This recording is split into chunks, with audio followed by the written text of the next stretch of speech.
Hello and welcome back to Grim Survival. Today is September 11th, 2019. That's right, it is 9/11, but that is definitely not what we're talking about today. The only thing I will tell you about 9/11, in my opinion, jet fuel does not melt steel. So, look into the conspiracies if you want to know more about that. But like I said, that is not what today's video is about. Today we're going to talk about something I'm very passionate about, something I have done a lot of research on and studying about. Well, previously, I haven't really studied about it in the last couple, it's been about a year and a half now since I really just let it go. But I'm going to talk about it anyway. That's going to be GMOs. But before we get started, 200 subscribers. I woke up this morning to 200 subscribers. That is absolutely amazing to me. I didn't know so many of you wanted to be my minions and help me take over the world. But hey, thanks for being here. I appreciate it. I definitely appreciate all the comments I got on yesterday's video. They were very encouraging, very, very encouraging for me to continue talking to my phone. And I will continue to do so for you. So thank you for all the very nice comments you guys gave me yesterday. I really, really, really appreciated it. So yet again, thank you. All right, talking about GMOs today. I don't have any notes, so I'm just going to ramble here a little bit. This is not going to be a long video. I'm running very late today. I think it's almost noon already, and I'm usually here at 9 a.m. We'll talk about traffic another time. But GMOs. I have done a lot of research. As I've said, I've watched a lot of documentaries. I'm really bad at remembering names of documentaries, so I cannot post the links. I will try to look them up before I post the video to see if I can find any links to some of the ones that I would refer you to. One in particular that comes to mind is a guy studied Monsanto. He actually was doing research on Monsanto. I'm going to show you something here on my windshield. I don't know if you can see that, but that is a giant fly. I have never seen a fly that big. And check him out. He's right on my windshield. I mean, can you see that really good? I hope so. Maybe. I know the camera's on that side. Look at that thing. It's massive. All right, anyway, enough with the fly. The fly's been eating too many GMOs, steroids and stuff. I've never seen a fly that big. That's massive. But, yeah, creepy. Anyway, besides the fly, he's distracting. He's just waving at me now. He's walking up my windshield waving at me. I should show him the front end of my Glock. That would probably be bad. I won't do that. GMOs. One documentary I followed, or it was one of the first ones I watched, was a guy going after Monsanto. Basically, he was doing a lot of research in this documentary on Monsanto and how their crops are, they make Roundup. Basically, they make a lot of pesticides and things like that for farmers. And in the video, it basically talks about how it causes cancer, and it proves that, all the chemicals and stuff in it. But it also goes a lot into GMOs and how Monsanto has contributed to GMOs in their productions and given lots of money to these companies that produce this. It's proven to cause cancer. A lot of these GMOs are proven to cause cancer. So anyway, GMOs, obviously genetically modified organisms. And this is what happens when somebody takes something that you eat, typically, and I will give you a primary example for this. The fly's gone. I will give you a primary example of this in a minute, but they take something you eat and they alter the DNA. Now, DNA is what makes you and me who we are, makes everything what it is, anything living. Plants and trees, DNA, animals, DNA. Everybody has DNA. Okay, so we're not going to go into that because I don't know much about DNA because, well, I just don't care that much. So, I know what made me. He lives up there. But anyway, the point of the matter is that they take the DNA and they change it. They alter the genes. They take genes, or they splice things from other plants, like, the DNA into things. So I'm going to give you a primary example of this while this trailer backs next to me, and hopefully he does not hit me. If I get out of my truck and start yelling at somebody, that's because the guy hit me. So, he's not going to. Anyway, primary example, tomatoes. A lot of people hate tomatoes. Literally, quite literally hate tomatoes. They hate them. Well, a lot of people don't realize what has been done to tomatoes for many, many years now, is they've taken them and they've actually spliced fish DNA into tomatoes. So if you're someone who hates seafood, this is probably why you don't like tomatoes. It's got fish DNA in it. Now, this is the tomatoes that you buy from the grocery store that are perfectly round, bright red, how tomatoes are not supposed to look. They look perfect. That's a fish tomato. It's GMO. Unless it says heirloom tomatoes, heirloom or non-GMO, it wouldn't be spliced with the fish DNA. But even then, they're still hybrid plants. The non-GMO are still hybrid. They're still, bred with other plants or pollinated from things using other plants, which He's really close, which is of course, is if you follow the Bible at all, it says in the Bible not to mess with the seed. So in my opinion, even creating hybrid plants, my wife was telling me about something, teardrop grape or something like that. She had to research and look into this. The fly's back. He's over there now. But she was looking into the teardrop grapes or something like that. So she had to look into it. It's non-GMO, but it's two different strands of grapes that have been hybrid and bred together, however they did it. And this made it an odd shape. So it's really not GMO. It's probably not bad for you, but it's still not the way the plant was originally meant to be, which if you believe in the Bible, then you believe that you're not supposed to do that. So, I mean, if you also believe in the Bible, you know that Matthew, Mark, Luke, and John, if you've read any of those, basically food was made clean. It's actually past Matthew, Mark, Luke, and John. It's in the Apostle Paul. But anyway, moving on. GMOs. You can find them pretty much everywhere. Will they save us? I guess is the biggest question that a lot of people will be asking now. Are the GMO crops going to save us from this massive crop loss and food shortage problem that we're having?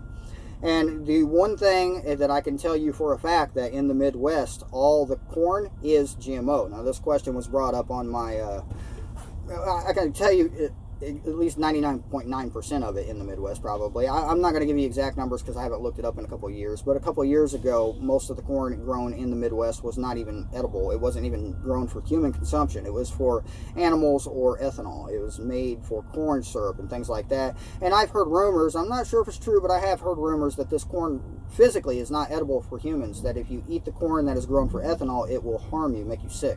So that's just, yeah. GMO corn crops are everywhere, and the GMO corn, or any kind of GMO plant, hybrid plant, is spreading the pollen. The pollen then is GMO pollen. It's spreading the pollen throughout, the area. If you have 1,000 acres of GMO corn sitting next to 1,000 acres of non-GMO corn, you now have 2,000 acres of GMO corn.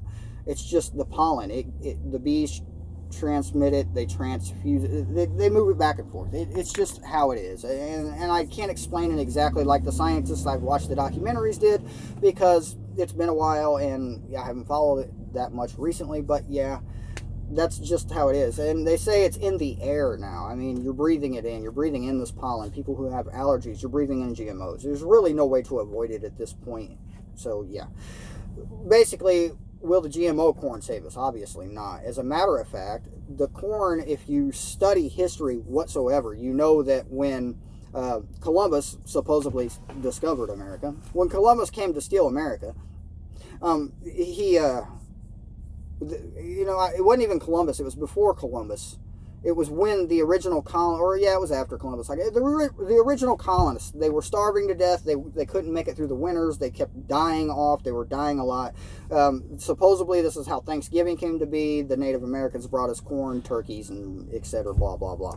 And that's supposedly how Thanksgiving happened. Whatever. Point of the matter is corn used to be different than what we have today. The fly is now in my passenger window. He keeps flying around my truck. I think it's a fly. It's got to be about, literally, my phone is about that wide. This fly is about, he's massive. So anyway, enough of the GMO fly. He's obviously been into the steroids over in the cornfields. I don't know, maybe the cows. Horsefly, I think. But, yeah, he's really distracting. Thing is just bouncing off my windshield now. He's massive. But anyway, enough of the fly. I'll shoot him later when you're not looking. GMO corn. Let's see if I can stay on track. This guy's really distracting. I've never seen a fly that big. Really. Never have. I've seen horse flies before and they were not that big. But he's still there. He's waving at me. Anyway, GMO corn. It's not going to save us. It's really not. All the crops we have now are GMO corn. They could not stand up to the rains that we had and the cooler temperatures we have. But if you study history, the history of weather, the history of the planet, the history of anything, if you read the Bible, there's history in there. If you've read any kind of history, you know that temperatures on this planet have increasingly warmed recently. Since the industrial age, temperatures have gone up a little bit. And people attribute this to humans and their carbon emissions from their vehicles. And a lot of people say that, I mean, a proven scientific fact that there's more emissions from cows farting in the fields than there is from people driving cars. That's what I've read and things I've seen. So do I contribute that to global warming? No, I don't. Is global warming real? I don't know. I'm not a scientist. I just know that the temperatures in my region, since I was a kid, have increased dramatically. And today, it's September, it's 90 degrees in Chicago, and it's one of the hottest days we've had all year. So, like I said in, I think it was yesterday's video, the grand solar minimum has taken a day off. But what I really think is the problem with why the temperatures have increased throughout the planet is deforestation and the increase of concrete. Have you ever touched concrete in the summer when the sun's beating on it? Imagine how much heat just that one spot where your hand is putting off, and then imagine that over the period, over miles, hundreds of miles of concrete, or that sun's beating on it and heating it up. So, in my opinion, there's your global warming. And that's why even with a grand solar minimum, we're still having days in the 90s in September. It's the days where the sun has heated up the ground, and et cetera, et cetera, et cetera. So point of all of that is we had cooler temperatures on this planet when the Native Americans gave us corn. The corn was different. If you've ever heard of Indian corn, you can see a lot of it. It has a lot of different colors in it, and they say it's not edible. But corn back then was more associated, more closely related to what they called Indian corn. It had a lot of vitamins, nutrients in it. It was actually very good for you. Corn today, it's really basically used as a filler. If you look into the nutrient facts of a can of corn, it's very, very low. I mean, it's really not even no point to eating it. It's just, yeah. And the same thing if you're storing a lot of dried corn, it's good for a filler, but as a staple food anymore, in my opinion, that it just doesn't have the nutrients that you need, and there's no point. If you look at corn crops over the many years where we've been doing good and they were introducing all the GMOs, you can prove, it's a proven fact that 1 acre of corn makes the farmer less money than the corn that's growing. He loses money off of every acre that he plants, literally, because the seeds, the GMO seeds that all the farmers are using are all patented. So he cannot reseed that plant. And, research has been done on reseeding the GMO crops and the hybrid crops. You can't. You just cannot. It's not a sustainable crop. It does not reseed in a way that would grow a edible plant like a natural seed does. When you plant corn in the ground, natural corn, it grows, it produces seeds that grow more natural corn the following year if you just let it sit. The GMO seeds don't do this. It's not sustainable. So this is one major problem we're having with food shortages, because we have nothing but well, I'm not going to say nothing but mostly GMO crops throughout the Midwest. Most of our corn is GMO corn. It's used to make high fructose corn syrup, regular corn syrup. It's used to make ethanol. It's used to make all kinds of nasty things. It's a hybrid. It's not a hybrid. It's a GMO thing. It's been genetically modified. I haven't seen much studies as to what it's been modified with. The tomato thing, where it's been modified with fish, is very well known. You can find that all over the internet. Corn is harder to find. Currently, right now, as I said in yesterday's video, everywhere I used to go, I used to see all these signs tell me what kind of GMO corn that was growing, or what kind of GMO soy was growing in that particular field, because it's not just the corn, but I'm focusing on corn in this video. But the corn itself and the soy, they always had these signs all along the road, and there was probably, for each crop there was probably a sign every 15 feet, 20 feet, and it had the company's name on there. It told you how to contact them, how to buy seeds from them. These are GMO corn. This year I have not seen one single farm, not one farm, with a GMO sign out there, because they don't want you to know that the GMO crops are failing dramatically. All the crop loss we're seeing this year are GMO crops. There are crops that are doing well. I have seen these crops. I know that they're doing well. I've drove past them. They have not had signs this year, but I can tell you for a fact they didn't have signs last year telling you what kind of GMO crop it is. I'm not going to say this for a fact because I cannot guarantee it, but I do believe that the corn that is growing well this year in the Midwest are non-GMO crops. The corn that is failing is all GMO. So that's going to be my video for today on GMO. I will go in depth a lot farther. I will find the documentaries. I'll probably rewatch a few of them myself and just give you more facts. And what does GMO and food shortage and all this have to do with survival? This was a question I was asked by somebody I know in person. What does all this have to do with survival? Well, if you don't have food, how are you going to survive? Was basically how I said it. So prepping and survival are one and the same. They go well together.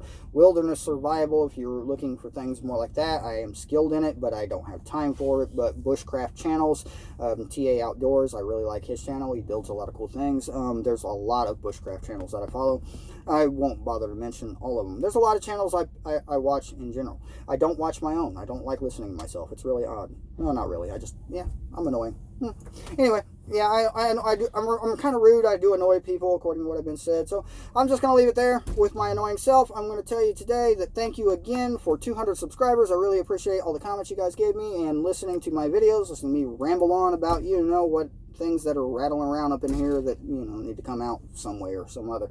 Like I've said in my 100 subscriber video, most people that I've ever talked to in person don't really want to listen to me, so it's refreshing to have people that do want to listen to me on my YouTube channel. So hey, if you haven't done so already, like and subscribe. Remember, you're going to die one day. You really are. So hurry up and subscribe before you do. You don't know. I might get in a car wreck today and die. That's a bad thing to say, but you know what? I know where I'm going, so I'm not worried about it.